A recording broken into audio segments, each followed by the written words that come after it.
What if I told you that behind the glittering facade of private jets, exclusive islands, and connections to world leaders lies one of the most disturbing scandals of our time?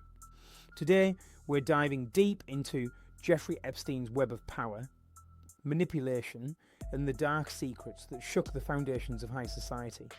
This isn't just another true crime story. This is a masterclass in understanding how wealth and influence can corrupt at the highest levels. Jeffrey Epstein seemed to have it all. A billionaire financier with connections stretching from Wall Street to Buckingham Palace, from Silicon Valley to the White House.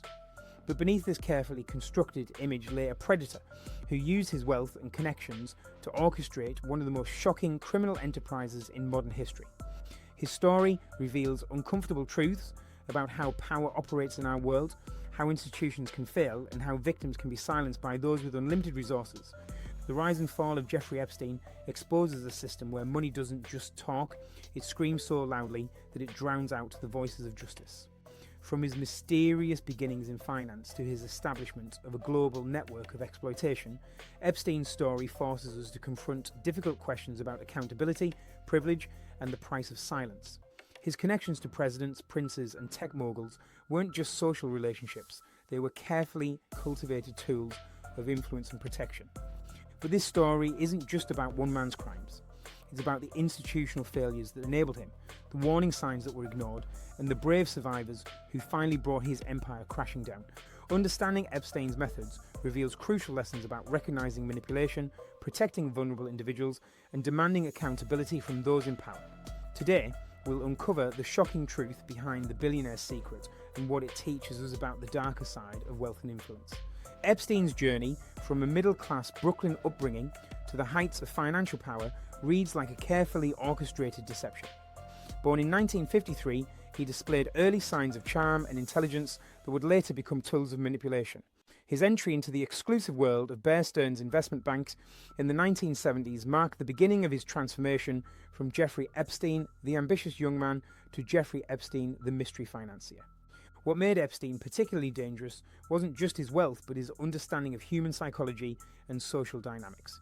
He possessed an uncanny ability to identify what people wanted most, whether it was money, status, connections, or validation, and position himself as the person who could provide it. This skill allowed him to build a network that spanned continents and included some of the most powerful individuals in politics, science, entertainment, and business.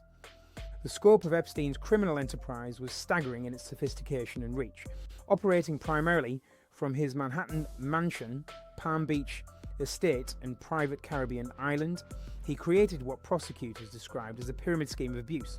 Young women were recruited with promises of modelling opportunities, educational scholarships, or simply quick money for what seemed like harmless massages.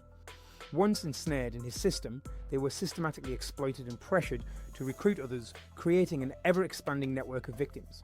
Epstein's methods were calculated and predatory.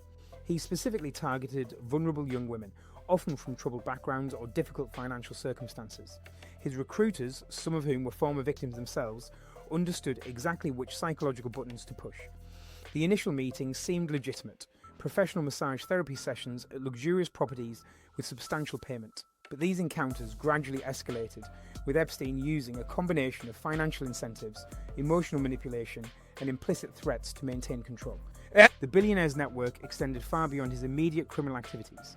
He cultivated relationships with academic institutions, funding scientific research, and positioning himself as a patron of intellectual pursuits.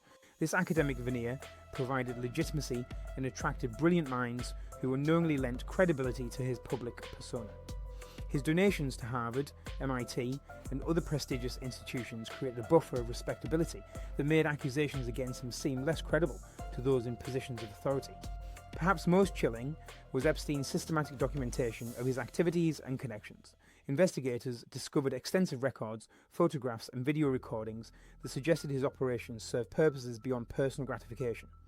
The implications of this evidence cache continue to reverberate through investigations and civil proceedings, raising questions about potential blackmail operations and the true extent of his influence network. The first major red flag appeared in 2005 when parents in Palm Beach reported suspicious activities at Epstein's estate.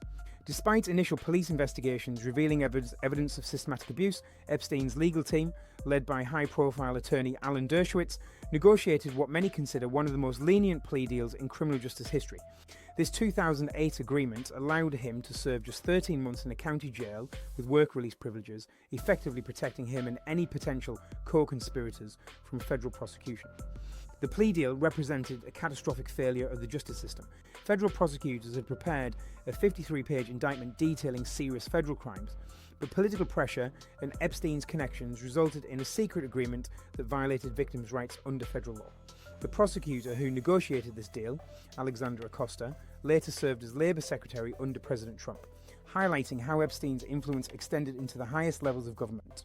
During his brief incarceration, Epstein continued operating his financial business and maintaining his social connections. His jail experience was so comfortable that it resembled a country club more than a correctional facility.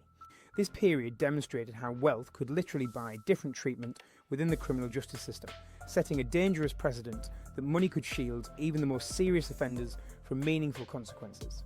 The 2000s marked a period of apparent redemption for Epstein as he rebuilt his public image through strategic philanthropy and renewed social connections.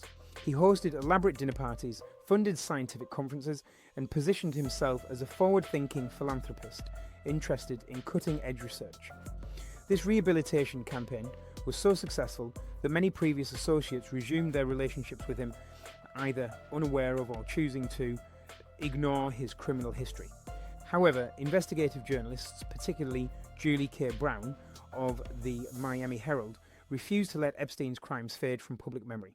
Brown's meticulous reporting in 2018 brought renewed attention to the case, interviewing dozens of survivors and exposing the inadequacy of the original plea agreement. Her work demonstrated the crucial role of independent journalism in holding powerful individuals accountable when traditional institutions fail. The renewed media attention created unstoppable momentum for justice. In July 2019, federal prosecutors in New York arrested Epstein on charges of sex trafficking and conspiracy. This arrest marked a dramatic fall from grace for someone who had seemingly escaped meaningful consequences for over a decade. The charges were far more serious than those in his previous case, carrying potential sentences of up to 45 years in prison. Epstein's arrest sent shockwaves through elite circles worldwide. His famous Black Book, containing contact information for hundreds of prominent individuals, became the subject of intense speculation.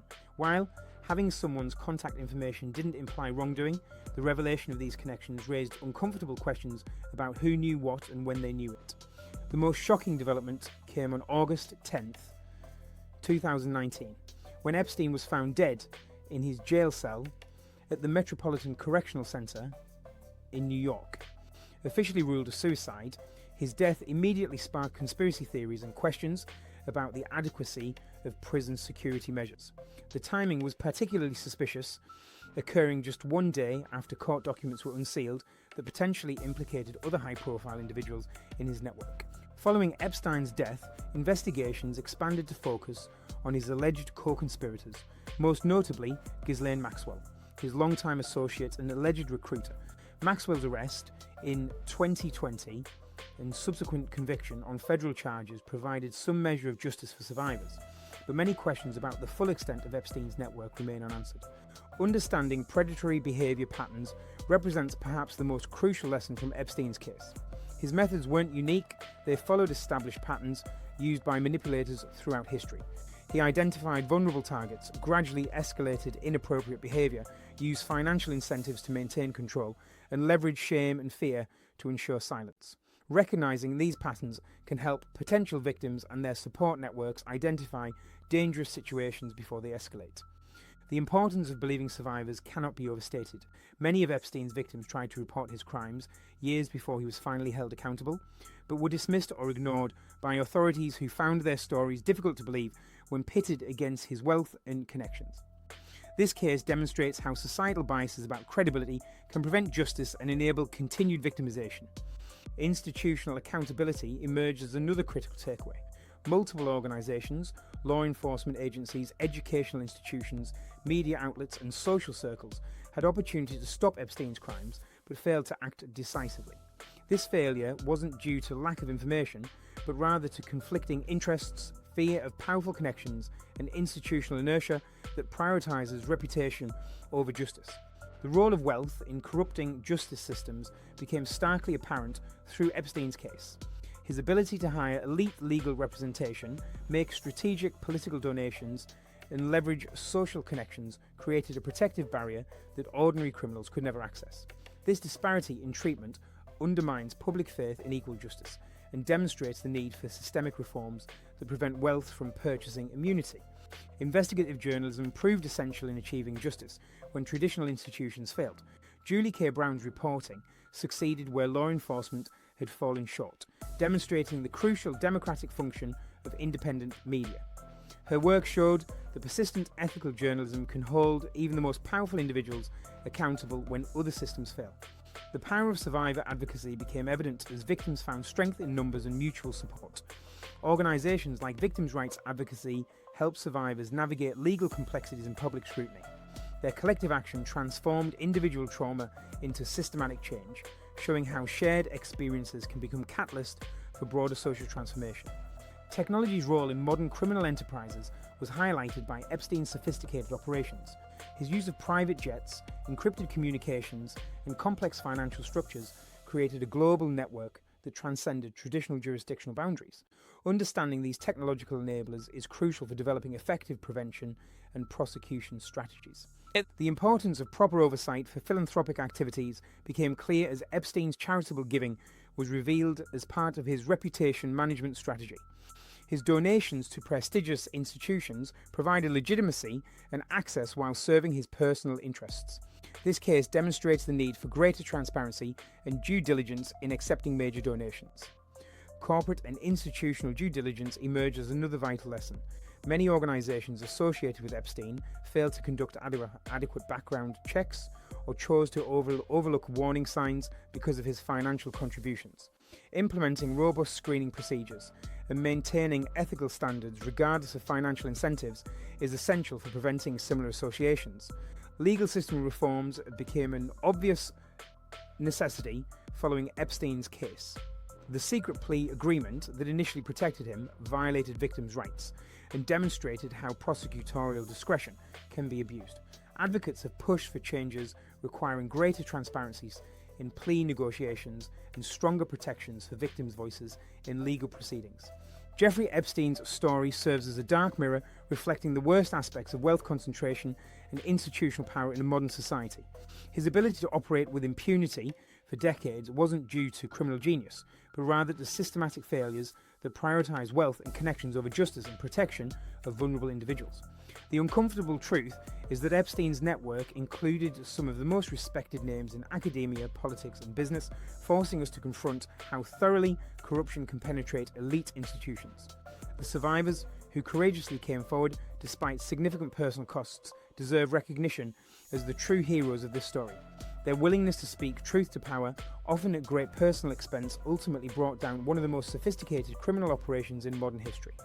Their strength in the face of victim blaming, legal intimidation, and social ostracism demonstrates the power of human resilience and the importance of supporting those who report abuse. Perhaps most importantly, Epstein's case reveals that accountability is possible, even for those who seem untouchable. His arrest, prosecution, and the subsequent conviction of his associates prove that no one is truly above the law when sufficient pressure and scrutiny are applied. However, this accountability came far too late and at tremendous cost to his victims, highlighting the urgent need for systemic changes that prevent such exploitation. Moving forward, society must grapple with the uncomfortable questions raised by this case about how power operates, how institutions can be reformed, and how we can better protect vulnerable individuals from sophisticated predators. The Epstein case shouldn't be remembered merely as one man's crimes, but as a catalyst for broader conversations about justice, accountability, and the responsibilities that come with wealth and influence in modern society.